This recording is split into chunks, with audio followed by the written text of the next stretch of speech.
Oke, maaf. Saya baru sempat buat video analisa mingguan ya. Ini episode ke-42 seperti biasa. Hari ini di tanggal 4 Maret, hari Senin. Jadi, perkenalkan nama saya Erik dari Simplex ya. Saya akan menganalisa beberapa market khususnya major pair. Di sini untuk tanggal hari ini tanggal 4 hari Senin sampai ke tanggal 8 hari Jumat. Nah, oke langsung aja kita cek dulu di agenda news sepekan ini. Untuk hari ini di tanggal 4 apakah ada news? Saya lebih fokus ke market USD ataupun yang dolar. Di sini di jam 11 ya, di jam 11 nanti malam ada Fed Hawke akan berpidato. Lalu untuk sepekan akan datang di tanggal 5 untuk hari esoknya ada ISM service PMI ya di bulan Februari, lalu ada factory order month of the month di bulan Januari ya, yang efeknya yang high ada satu aja di jam 10 malam. Untuk hari Rabunya di tanggal 6 ada Fed Bar berpidato lagi, lalu ada news Australian dollar ya, di Australia ada news yang yaitu GDP efeknya high. Di sini ada Kanada, Bank of Canada interest di jam 21.45, jam hampir jam 10 malam ya. Lalu ada news dollar di mortgage application, efeknya medium. Nah, di sini ada the Fed Chair Powell ya, petinggi Bank Sentral di Amerika Serikat akan berpidato di jam 10 malam hari Rabunya, yaitu di tanggal 6 Maret. Oke, lalu di tanggal 7, di sini tanggal 7 hari Kamis. Hari Kamisnya ada Fed juga akan berpidato juga di tengah malam sama jam 2. Lalu di setengah 9-nya balance of trade medium aja efeknya ya. Ada initial jobless claim ini lumayan lumayan berpengaruh ke pasar ataupun market. Lalu ada Fed juga akan berpidato. Jadi di jam 10, lalu di tanggal hari Rabu dan juga hari Kamisnya. Lalu di tanggal 8 pastinya ada news NFP ya. Saya coba lihat. Ya benar. Di tanggal 8 ada news NFP di tanggal 8 di jam setengah 9, non-farm payroll dan juga unemployment rate berdampingan dengan news Kanada yaitu unemployment rate juga. Oke, ini saja sepekan news sepekan ini. Lalu kita langsung aja cek di trading view. Dari trading view ada DXY, Euro USD, USD CAD, dan XAU USD. Lalu saya akan tambahin satu cross pair ya. Cross pair saya pilih dulu yaitu di market ini aja, Kanada Jepang Yen. Oke, jadi langsung aja kita cek di DXY. Nah, untuk DXY ini sebentar. Ini kemarin analisa yang minggu lalu. Maaf, jadi biasanya saya ada buat market insight ini ataupun analisa weekly ini di hari Sabtu ataupun hari Minggu ya. Jadi kebetulan saya hari Minggu semalam agak padat kegiatan. Nah, untuk DXY trennya sebenarnya kalau kita lihat sini masih turun. Lalu kemarin sejak tanggal 29 Desember ada kenaikan, di mana di sini adalah swing high daily ya. Ini adalah perspektif saat ini. Lalu di atas high daily ini, teman-teman bisa perhatiin ada area imbalance yang lumayan besar. Hanya terisi sebagian, yang atas ini belum. Jadi teman-teman mungkin masih baru, yang baru bergabung ataupun baru nonton video saya ini, mungkin imbalance itu apa, bisa cek di video saya yang sebelum-sebelumnya. Nah, di sini adalah swing yellow daily ya. Sebentar. Nah, ini dia. Ini adalah swing yellow daily.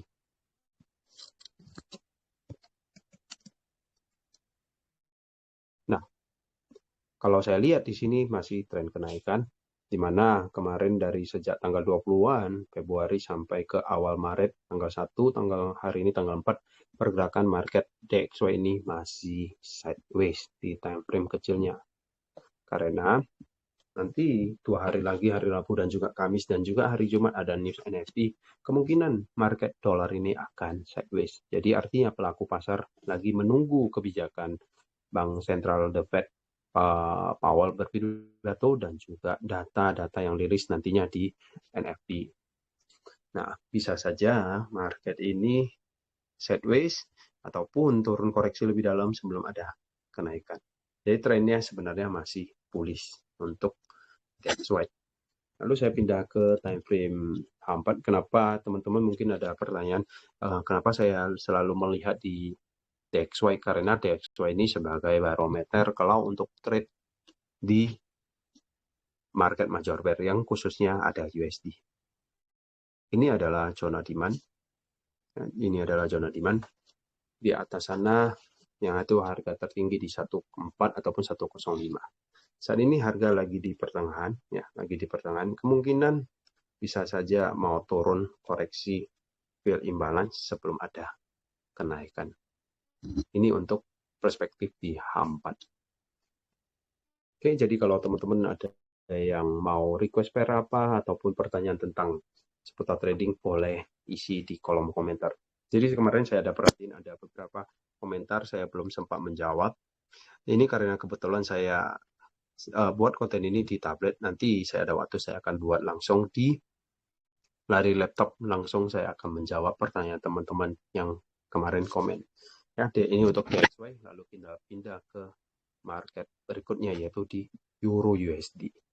Nah, untuk Euro USD sendiri negatif korelasi ya, negatif korelasi dengan DXY. Ini di sini kalau di time frame rendah nampak masih ada kenaikan. Kalau daily-nya masih nampak penurunan. Ini dia. Nah, artinya di sini kenaikan ini kemungkinan koreksi ataupun mengetes di swing low high H4 ini. Ya, dari daily sejak dari tanggal 26 sampai hari ini market sideways ya. Lalu saya pindah ke time frame H4. Ya, di time frame H4 ini adalah swing high H1. Kemungkinan bisa saja market ini akan kembali ke high H1 di sini. Jadi bagi teman-teman kalau ada yang nge-buy di bawah sini pastiin udah dekat high sebelumnya ini, close partial set BOP aja. Mana tahu mau breakout swing high H1 ini ataupun mendekati supply di sekitar harga 1.00850 bisa amankan posisi. Nah, kalaupun bisa saja market ini akan sideways menunggu news NFP dan juga FOMC, ada Fed berpidato, bisa saja turun fill imbalance. Nanti teman-teman bisa cek di area demand ini, bisa cari peluang entryan buy. Ini untuk Euro USD. Jadi kalau DXY-nya menguat, otomatis Euro USD ini kemungkinan akan turun koreksi. Oke, ini untuk Euro USD. Next untuk market major pair yang lain yaitu di USD CAD ya. Ini adalah analisa minggu lalu ya. Nampak kemarin saya analisakan harga tertahan di zona demand yang nge-breakout ada kemungkinan naik kejar ke high. Jadi kemarin kalau ada yang nge-buy pasti udah amankan posisi. Oke, ini saya hapus dulu. Bentar. Oke, kita lihat dulu dari daily perspektif gimana ya untuk USD CAD. Kenapa saya selalu lihat dari USD CAD dari daily? Karena daily untuk arah market yang lebih besar. Nah, untuk USD CAD saat ini udah di swing supply ataupun dekat ke low high daily, yaitu di supply di 1.35908. Nampak harga beberapa kali udah mulai reject ya di sini. Nah, saat ini berarti mau cari peluang entry and sell untuk swing trade target ke lower low daily. Lalu saya pindah ke time frame H4. Di time frame H4 saat ini memang masih tren kenaikan. Masih tren kenaikan. Nah, saat ini lagi beberapa kali tertahan di area supply ini. Jadi, saya tinggal tunggu. Di sini adalah swing high low di TF rendah. Ya, di sini. Sebentar, bukan yang ini dia.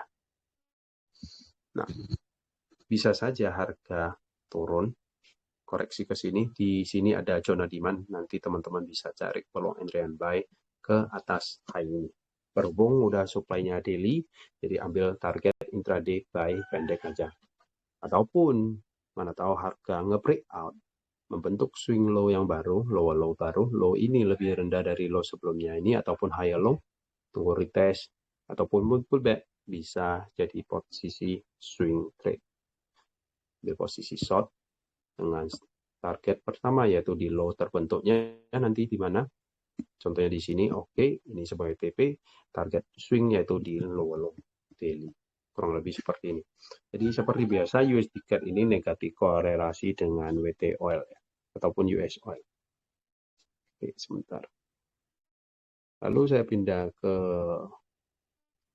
market lainnya, yaitu XAU-USD. Untuk XAU-USD sendiri, wow, oke, nampak kemarin di hari Jumat penutupan pasar yang nge-breakout, harga udah kembali ke harga tertinggi di 2087.